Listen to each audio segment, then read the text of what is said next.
안녕하세요. 5월 16일 월요일 아침입니다. 말씀과 함께 새롭게 오는 소망의 아침을 시작하겠습니다. 이동원 목사님은 가장 심각한 문제는 기본 규범과 원리 곧 진리의 말씀이 부재한 데서 발원한다 라고 이야기합니다. 에스라 9장 1절로 15절까지 말씀을 본문으로 하여 깊은 죄악의 뿌리 앞에서 애통하는 지도자라고 하는 주제로 함께 은혜를 나누기를 원합니다. 하나님께서 약속하신 젖과 꿀이 흐르는 땅에 들어갈 때 그 땅에 정착해 있는 가나안 7족속을 진멸하도록 하셨지만 그들은 여러 가지 이유로 그 말씀에 온전히 순종하지 않았습니다. 결국 그들과 함께 살게 되므로 그들의 관습과 그들의 가치를 삶의 우선순위에 두고 마치 하나님을 잊어버린 사람들처럼 살게 되었습니다. 세대가 바뀌며 그들에게 하나님의 말씀과 하나님은 멀어지게 되고 다음 세대는 다른 세대가 되었습니다. 결국 하나님은 북이스라엘에 이어 남유다까지 이방인들의 손에 붙이셔서 망하는 것을 허용하셨습니다. 그러는 중에도 하나님은 긍휼을 베푸셔서 하나님의 백성들의 그루터기를 남기시고 그들이 다시 은혜 안으로 들어오게 하십니다. 1, 2차 귀환이 이루어지고 하나님의 도움의 손길로 그들이 고국으로 돌아온 것을 기뻐하며 하나님께 번제를 드리고 난 후 이루어지는 본문의 내용을 오늘 묵상하게 됩니다. 8장에서는 필요한 인적 구성과 자원을 위해 금식하며 기도했던 에스라가 9장에서는 백성들의 거듭되는 죄와 실패로 옷을 찢고 머리털을 뜯으며 애통하며 회개합니다.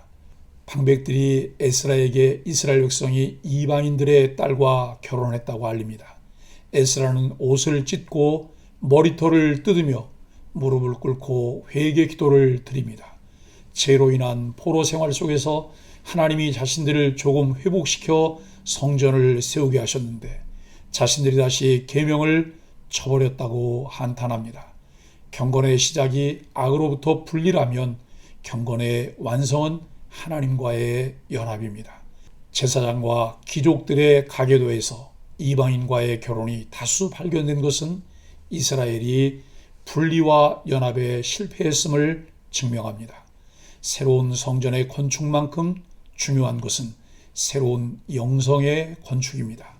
새 성전은 진리로 세워진 사람들이 경배할 때만 성전의 본래 기능이 온전히 발휘되기 때문입니다. 이것이 무시될 때 주님은 채찍을 드셨습니다. 우리 안에 어떤 문제가 생길 때 그 문제를 해결하기 위해 우리에게 필요한 것은 하나님께서 주신 말씀의 기본 규범과 원리를 점검하기 위해 말씀으로 돌아가는 것이며 그 말씀에 온전히 순종하는 삶을 위해 기도하며 새로운 영성을 갖는 것이 필요합니다. 하나님께서는 그의 백성을 구별하여 부르시고 그들을 위해 하나님의 나라를 세우시고 그곳에서 하나님의 통치에 순종하며 하나님이 주시는 의와 희락과 평강을 누리게 하셨습니다. 현재 우리에게 주신 하나님의 나라는 그분이 우리에게 주신 말씀을 신뢰하며 하나님의 통치에 순종할 때 우리에게 주시는 새로운 질서와 그 은혜를 누리게 하십니다.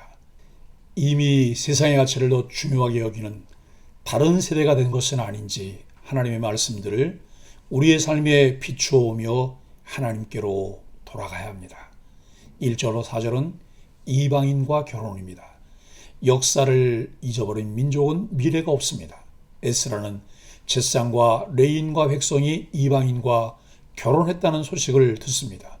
특히 제사장과 레위인은 하나님을 섬기기 위해 구별된 자들인데 이방인과 결혼해 거룩함을 저버렸습니다.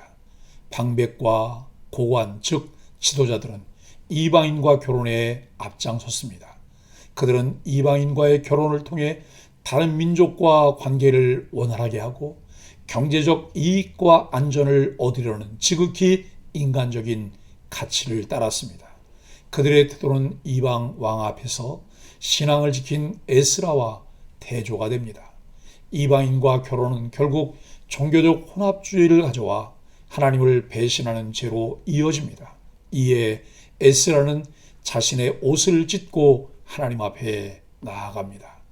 이방 여인과의 결혼이 귀환한 이스라엘 공동체에 어떤 영향을 끼쳤을까요? 신앙생활에서 세상적인 쉬운 길을 택한다면 그 결과는 어떨까요?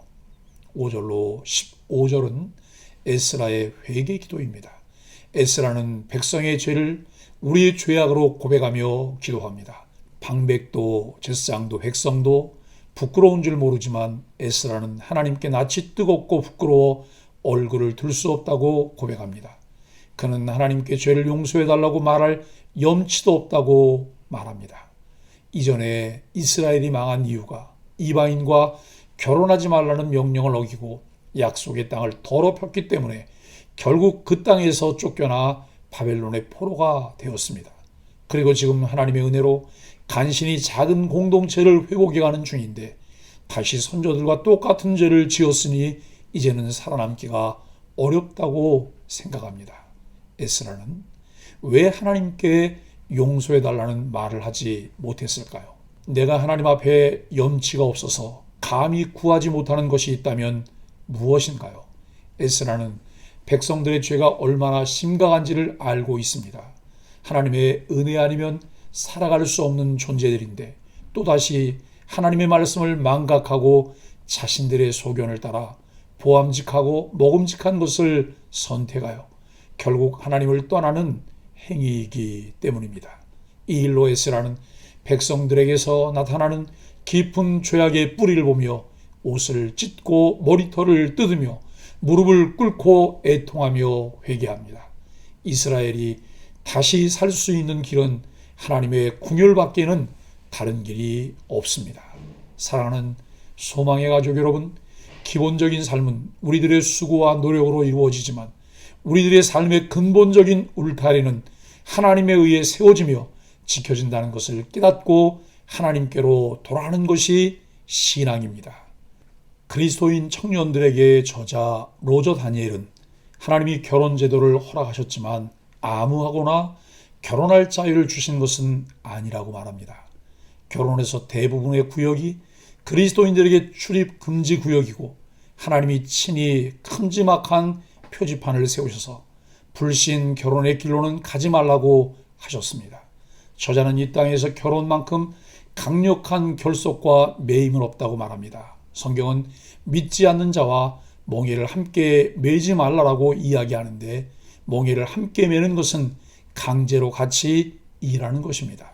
사랑이라는 이름으로 포장해서 섣부르게 결혼을 하면 그 사람과 강제로 몽예를 지는 것이니 얼마나 힘들겠습니까?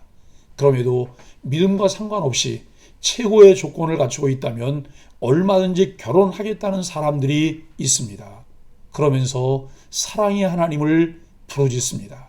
하나님은 사랑의 하나님이야.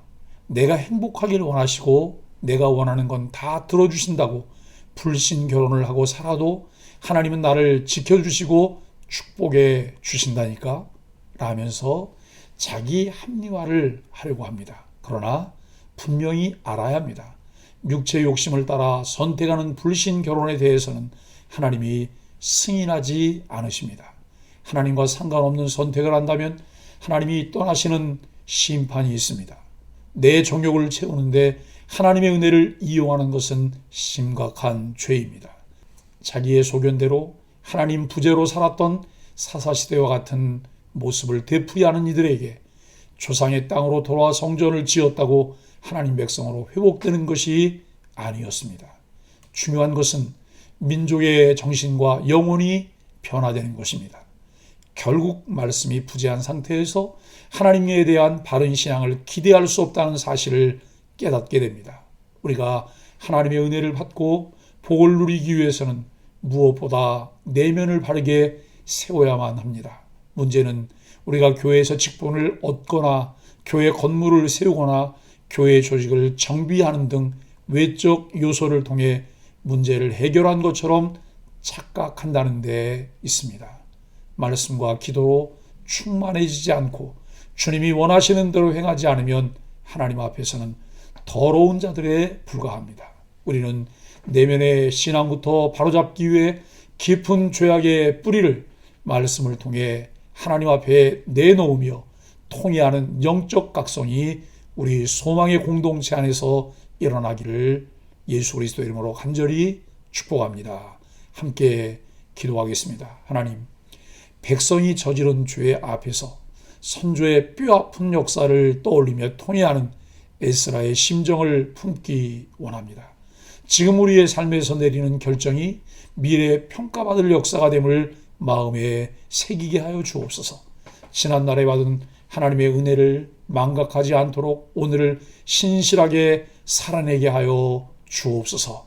예수님의 이름으로 간절히 기도합니다. 아멘.